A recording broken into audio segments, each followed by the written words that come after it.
Well, welcome everyone to another edition of Cosmetic Corner. Today we are very fortunate to have Dr. Steve Dayan as our expert discussant. Dr. Dayan is a very well-respected aesthetic plastic surgeon who has specific expertise in facial aesthetics, both surgical and non-surgical, and he is internationally recognized for his contributions to the field. I'm very excited and we're very honored to have you here, Dr. Dayan.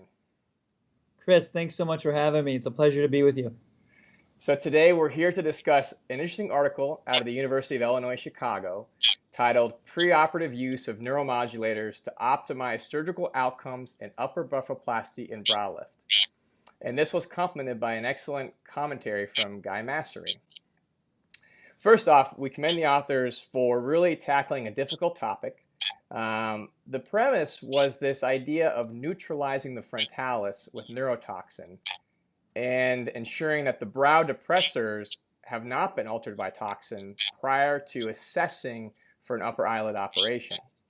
And they present us with this algorithm that they employed on 521 patients, stating that this facilitates their ability to determine the most accurate position of the brow and extent of upper eyelid pathology prior to surgery.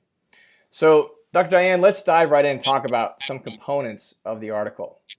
The authors report in their study that they unmasked eyelid ptosis in 31 patients and brow ptosis in 131 patients using this method. And I think we can all agree that sometimes eyelid ptosis is not always diagnosed. It might be missed. And as a matter of fact, Guy Massry does comment that he thinks the patient in figure 3, even on the post-op photo, still has ptosis that was not addressed. So in your practice, when you see patients for upper blepharoplasty, how many would you say percentage-wise have eyelid ptosis with it, and how many have concomitant brow ptosis as well? Well, Chris, I think that's a good question. And I think if you really, those of us who do a lot of blepharoplasty and brow ptosis recognize that we see a lot of these patients who come in who have underlying ptosis of one eyelid or the other. And almost all of them have some component of brow ptosis. And I think it's something you have to screen for very carefully, and something I do with all my patients, but not just my brow ptosis patients or my eyelid ptosis patients, but also my neurotoxin patients. If I'm going to be doing a Botox, Dysport, or Xeomin treatment, I also want to screen them to make sure they don't have an underlying eyelid ptosis. That makes sense, totally.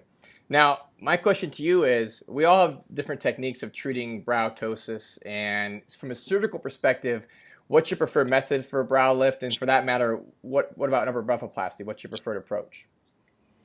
Well, I have multiple approaches depending on the underlying anatomy. But I think before we even get to the treatment, I'd like to touch upon diagnosing it, because that was really the crux of this article, was diagnosing it prior to undergoing the procedure. And maybe it results in a better outcome, or at least an algorithm that helps to shape and define and form your treatment plan. And maybe there's a benefit to doing that. Now, I'll tell you, I learned coming through residency was to hold the brow, to physically manipulate, hold the brow, and then ask them to look up and look down and try to assess for eyelid ptosis. And to this day, I still find that very valuable. But I have them close their eyes tight. Then I ask them to slowly open their eyes and look at my nose. And almost always I can identify some sort of eyelid ptosis when I do that. If not, then I'll hold their brows in position and ask them to do that same maneuver. And oftentimes I can unmask a ptosis when I do that. And I do that in all my patients for brow lift, blepharoplasty, and neurotoxin patients. And I want to mention one thing, Chris, I bet you've seen this as well. Patients have an asymmetric elevation of one brow. Almost always the side that's got an eyelid ptosis, you'll see a lot of parentheses or a lot of forehead irides just above that brow. So those are things that indicate to me that there is some evidence of an underlying eyelid ptosis. And it's important to know that because, one, is I can refer them to someone who's going to do ptosis surgery, or two, is I don't want them to get a bad result, because when I first started doing neurotoxins, I'd have patients come back and say, look, doctor, you caused a ptosis. And I wasn't privy, or I wasn't recognizing that they had some underlying ptosis prior. So I got really quick and really good at recognizing it first, because you don't want patients unhappy afterwards. Right. No, 100% agreed. 100% agreed. Now, this concept of utilizing neurotoxins for diagnosis, it's somewhat of an innovative thought, right? And I know that you are an innovative thinker. And so I'm kind of curious, what have you done innovation-wise in the past 5 years using new technology or new approaches that's really changed your practice and your approach to patient assessment, if you could pick one? Well, I'm always trying to evaluate the face in multiple layers and levels. I'm not so convinced on using the mathematical formulas, although I will tell you, patients certainly love it when I pull the calipers out and I measure things on their face. But to me, that's honestly more of a marketing uh, act than it is really a diagnostic act. Mm. But it works, and I have the computer imaging. Once again, I really think it's more of a marketing act than it is necessarily something that helps me diagnostically. But those two things I occasionally do. I was a sculptor before I was a facial plastic surgeon, and for that reason, I see surface anatomy, I see light reflexes. So I tend to look at the face from a surface approach more than anything else. I do think it's important to look at patients in animation because so much changes in animation versus static. And when we look at static photos, it gives us just a small look into what this patient's condition really is. It's really when they start animating. And I believe that video makes a big difference because you can catch so many things on video that you don't necessarily see on static photos. I think that is awfully critical.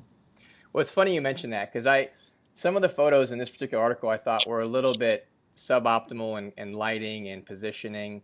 And I remember being at a meeting last year, and Val Ambrose said that he thinks everybody, instead of putting photos up, should put a 10-second video of their patient either moving or animating for us to get full assessment. So, I mean, we live in a 3D world now, whether we like it or not.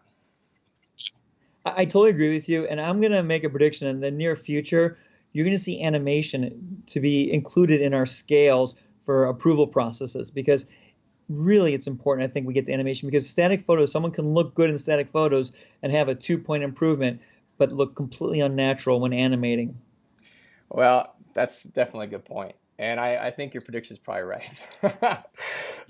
So one final question. This is for younger surgeons like myself or the residents and fellows. Brow lift. Okay, we see a lot of different techniques and discussions: endoscopic, subcutaneous, galeopexy, direct brow. If you mentioned that you base your algorithm based on what you see. If you could teach us younger surgeons in a quick snippet, how would you pick what brow lift technique and when to do it? So, Chris, I think it's a great question. It's something to really look at critically. In fact, when I was a fellow, I did a study on endoscopic brow lifts, looking at the outcomes. And I will tell you, since I've been in practice now, I'm in my 20th year of practice, I've significantly decreased the amount of attention I paid to brows. It's not that I don't recognize the brows, but the style has changed a little bit. And also, the outcomes from brow lift never really, I felt, were as great as they should be. And what I mean by that, yes, I could do a coronal lift, and I did some in my first few years, but it's an aggressive operation, and yes, you can lift the brows up. But the elevation you get in the brows, maybe, the difference between a good result and an unnatural result and a bad result is not much. And even if you do an endoscopic brow, maybe you get a millimeter or two, and that's a good result. But if you go over a millimeter or two, it's a bad result. And you also, to get symmetry between the two sides, so it's not as precise of an operation as I think it should be. You also want to make sure the patient has a low forehead line, in my opinion. So for all these reasons, I've been doing less and less brow lifting. What I found myself doing now, if I really want to get a little bit of elevation in the lateral brow, is I'll do a temporal lift. It's very simple. I can do a temporal incision just behind the crest, and I can dissect bluntly. I don't need an endoscope, and I can release the arcus marginalis laterally, and I can get a little bit of elevation there. That's about all I'll do today with some neurotoxins to make it round it out. Rarely and on occasion I'll do a trichophytic incision endoscopically and raise a brow if I have to. And that's a patient with severe brow ptosis where the brows are actually falling. But truthfully, that's no more than 5 cases a year for me now. So a procedure I used to do a lot of, I do much less today. Patients aren't wanting the elevated brows. They're afraid of the surprise look. The style today is a heavier brow than it was 20, 30 years ago. So for all those reasons, I'm doing less brows today than I was in the past. And when I do a brow, it's much less invasive than it was in the past.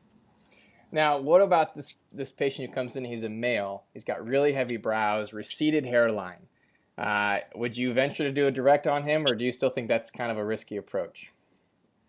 So no, it's unlikely I'll do a direct brow lift. I have not done any, I don't think, in the last 10 years. And I will treat these patients oftentimes with neuromodulators and neurotoxins. I do think that even in a patient with heavy brow ptosis, if you do a blepharoplasty, oftentimes the patients are thrilled. You give them a little bit of improvement, and there's a significant gain in the way that their appearance is, and they feel a lot better. So even though brow ptosis treatment should be treated by elevating the brows, on occasion even doing a blepharoplasty will give them enough relief and satisfaction. Oh, awesome. Well, this was a great discussion. I really appreciate you joining us. It's been an honor having you on Cosmetic Corner. Well, hey, Chris, thanks so much for inviting me. Anytime, I'm happy to be available to you or any of your colleagues. Thanks so much. All right, everyone. We'll see you next month. Bye now.